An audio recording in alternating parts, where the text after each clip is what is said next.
کسی نے کہا تھا دوپہر کو سلا دیتی ہے بچوں کو وہ اس ڈر سے گلی میں پھر کھلونے بیچنے والا نہ آ جائے۔ کبھی ہم نے ان لوگوں کے درد کو بھی سمجھا، ہم نے کبھی سیرت کے ان پہلوؤں پہ بھی غور کیا۔ آج ہم اپنی بیٹی کی شادی کرتے ہیں تو اس کا جہیز چارپائیوں پہ بچھا دیتے ہیں، اور ہمارے دیہاتوں میں رواج ہے کہ خاتون کو کہتے ہیں کہ جاؤ پورے محلے میں، پوری بستی میں جا کے ڈھنڈورا دے دو کہ بیٹی کا جہیز دیکھ لو۔ یار دیا تو اپنی بیٹی کو ہے اور تحفہ دے رہے ہیں، لوگوں کیوں دکھلا رہے ہیں؟ صرف داد وصول کرنے کے لیے۔ ملک صاحب نے، خان صاحب نے، چودھری صاحب نے حد کر دی، کمال کر دی، بڑا دیا، اپنی بیٹی کا گھر بھر دیا۔ یار تم نے تو داد وصول کر لی۔ چوپالوں میں، بیٹھکوں میں تذکرہ بھی چلا، تندوروں پہ عورتیں باتیں بھی کرنے لگی، تمہارے نام کے جھنڈے بھی گڑ گئے، لیکن تم نے نہ سوچا تمہاری بیٹی کا جہیز دیکھنے کے لیے یتیم بچیاں بھی آئیں، تمہاری بیٹی کا جہیز دیکھنے کے لیے اس بوڑھے مزدور کی بیٹیاں بھی آئیں جو صبح اٹھ کر کے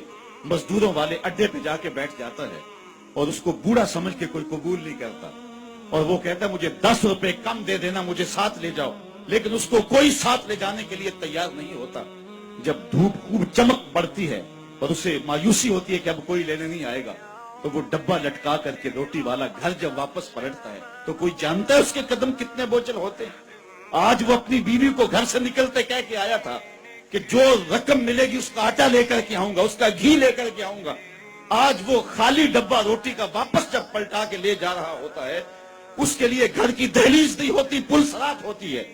اور اندر لوگوں کے کپڑے سی سی کے اور لوگوں کے گھروں کے برتن مانج مانج کے اپنے جہیز کی چیزیں بنانے والی بیٹیاں جب اپنے باپ کو یوں آج بھی خالی آتا ہوا دیکھتی ہیں تو جو کچوکے ان کے دل پہ لگتے ہیں اس کا مداوع کس کے پاس ہے؟ تم نے تو داد وصول کر لی، لیکن تمہاری بیٹی کا جہیز دیکھنے کے لیے اس مزدور کی بیٹیاں بھی گئی۔ تارا ٹوٹتا سب نے دیکھا، یہ نہ دیکھا ایک نے بھی، کس کی آنکھ سے آنسو ٹپکا، کس کا سہارا چھوٹ گیا۔ کاش کہ ان درد مندوں کا بھی ہم نے حال پوچھا ہوتا اور ان دکھیوں کے رشتے ہوئے زخموں پر بھی ہم نے مرہم رکھی ہوتی اور حضور کی سیرت کے پیغام کو ہم نے سمجھا ہوتا، اور ہم اپنی معاشرت اور اپنے ارد گرد کے ماحول کے اندر ان چیزوں کو، اپنے محلے اور اپنی گلی کے اندر ان چیزوں کو دیکھا ہوتا۔ صاحب رات کی تنہائی کے اندر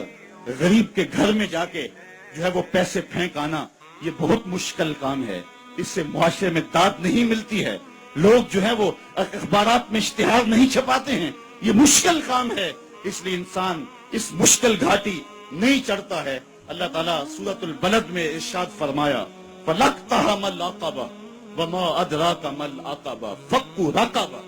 اللہ اکبر، او اطعام فی یوم ذی مسغبہ، یہ مشکل گھاٹی ہے، کسی پھنسے ہوئے کی گردن چھڑانا ہے، کسی لاچار کے کام آنا ہے، کسی دکھی کے کام آنا ہے۔ میرے اور آپ کے آقا و مولا حضور ختمی المرتبت صلی اللہ علیہ وآلہ وسلم عید پڑھنے جا رہے ہیں، راستے کے اندر ایک یتیم بلکتا بچہ دیکھا، حضور رک گئے، سر پہ شفقت کا ہاتھ رکھا، پوچھا بیٹے آج عید کا دن ہے تم رو رہے ہو؟ کہا میرا باپ فلاں غزوے میں شہید ہو گیا، میری ماں کا سایہ بھی سر پہ نہیں، بھری دنیا میں یہاں میرا کوئی نہیں ہے، دیوار کے ساتھ لگ کے بلک رہا ہے، عیدگاہ میں انتظار ہو رہا ہے، ہزاروں لوگ منتظر ہیں۔ آقا کریم نے دل جوئی یتیم کو، یتیم کی دل جوئی کو اتنا مقدم سمجھا کہ اس کو لے کے واپس گھر آئے اور آ کے کہا کہ اس کو لباس دیا جائے، اس کو کھانا کھلایا جائے، اور اس کو جیسا حسنین کریمین کو لباس دیا گیا تھا ایسا اس بچے کو پہنایا گیا، کھانا کھلایا گیا۔ حضور نے احساس محرومی دور کرنے کے لیے مزید اس کے سر پہ شفقت بھرا ہاتھ رکھا اور مسکراتے ہوئے فرمایا کیا بیٹا تو اس بات کو پسند نہیں کرتا کہ محمد تیرا باپ لگے، عائشہ تیری ماں لگے اور فاطمہ تیری باجی لگے؟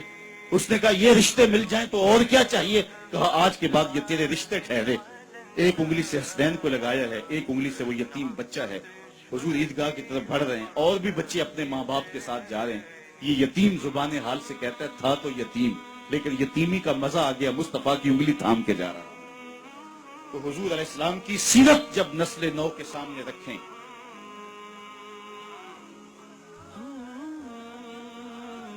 آج سسکتی انسانیت کی بات ہوتی ہے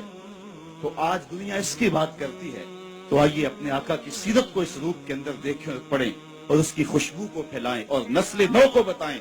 کہ آقا کریم علیہ الصلوۃ والسلام کس طرح دکھیوں کے درد بانٹنے والے تھے اور لاچاروں، یتیموں اور مسکینوں کے کس طرح کام آنے والے تھے۔ سمال الیتامى عصمۃ للارامل، بیواؤں کے آسرے تھے، اور غریب ہو کے یتیم ہو کے یتیم پرورت ہے. یہ 9 سال کی عمر ہے حضور کی. اس وقت کہا جا رہا ہے حضور کے لیے سمال الیتامہ، یتیموں کا سہارا.